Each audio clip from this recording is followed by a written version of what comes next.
Au bout de 4 heures de discussion, les 8 maires du groupement Seco Sud sortent, mais toujours pas de concessionnaire désigné. Pas de commentaires.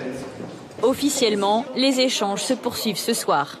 Je peux rien dire encore actuellement, mais on reprend nos discussions à 18h. Le choix est difficile.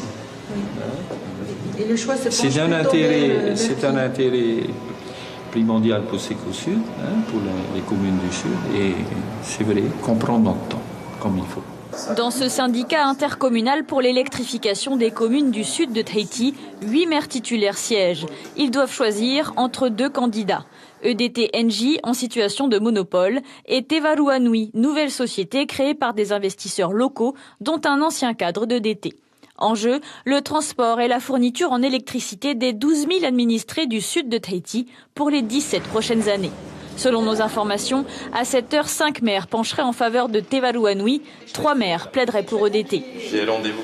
Tevaru Anui proposerait un prix 5 francs moins cher qu'EDT du kilowattheure pour les particuliers et 15 francs moins cher pour l'éclairage public. Les membres du Seco Sud doivent trouver un accord ce soir et voter.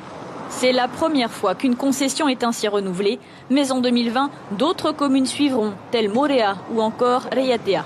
L'enjeu est donc de taille, soit Tevaru Anui se positionne et EDT est fragilisé, soit EDT assoit son monopole et Tevaru Anui ne peut pas exister.